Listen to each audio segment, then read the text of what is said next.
Bonjour et bienvenue aux Chroniques du curé de Lille. Alors, nous poursuivons notre lecture. Alors, nous sommes au chapitre Le phare et l'étable.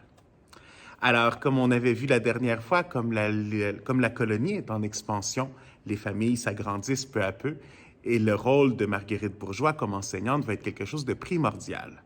Quelque chose d'intéressant, c'est que Marguerite Bourgeois n'a pas attendu d'avoir une école fixe ou un lieu fixe pour pouvoir enseigner.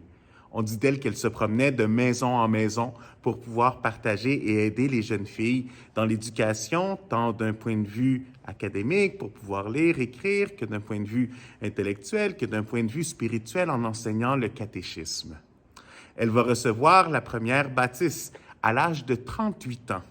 Et c'est là où on va lui confier une ancienne étable. Donc l'étable n'était plus utilisée et puis elle va servir, elle va être transformée pour qu'elle devienne l'école. Alors, au premier étage, c'est là où elle va enseigner aux jeunes filles. Et au deuxième étage, c'est là où les professeurs vont pouvoir loger. Et c'est ainsi que sur l'île de Montréal, le 30 avril 1658, ouvre la première école officiellement. Donc, Sainte-Marguerite Bourgeois va pouvoir être enseignante d'une façon fixe et c'est là où elle va recevoir les jeunes filles pour pouvoir leur transmettre et les aider dans l'éducation. Et maintenant, pour le commentaire du dimanche de l'Évangile, je vous laisse avec Samy qui passe la semaine avec nous, donc depuis mardi jusqu'à dimanche prochain. Frères et sœurs, dans l'Évangile d'aujourd'hui, Jésus nous dit « Je suis la porte. Je suis la porte qui mène aux brebis. » Et nous devons comprendre que pour arriver à cette porte, pour ouvrir cette porte, nous devons croire en ce que Jésus nous dit, ce qu'il est lui-même. Il dit « Je suis le pain de la vie. Je suis celui qui enlève les péchés du monde. » Il dit encore « Prenez ce pain et mangez. Prenez ce vin et buvez. Ceci est mon corps et mon sang. » Nous devons alors, par humilité, nous abaisser à cette porte et l'ouvrir avec nos cœurs et demander que l'Esprit Saint lui-même nous ouvre cette porte. Il nous dit encore que si nous voulons aller aux brebis et nous désirons éviter la porte, c'est par orgueil et que nous sommes des voleurs. Nous passons par-dessus le mur pour aller aux brebis. Mais ceci est une erreur.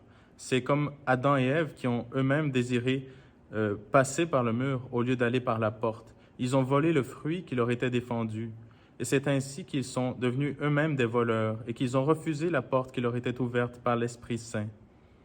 Nous-mêmes ne devons pas répéter cette erreur et accepter de devoir laisser l'Église et l'Esprit Saint nous ouvrir la porte, qui est Jésus-Christ lui-même, et ainsi arriver au royaume éternel. Pour les annonces paroissiales, alors cette semaine, c'est surtout un remerciement. Après avoir vécu tous les jours saints, après avoir maintenant continué les festivités du temps pascal, bien, je prends un temps pour remercier chacune des personnes bénévoles qui nous ont aidés durant chacune des célébrations de la Semaine Sainte, du dimanche des Rameaux jusqu'au dimanche de la Résurrection. Nous avons eu beaucoup de paroissiens qui se sont impliqués, qui ont donné de leur temps, qui ont donné de leur énergie, les enfants, les adultes, tout le monde a été impliqué, les familles. Alors, un remerciement sincère à chacun d'entre vous et on se voit la semaine prochaine.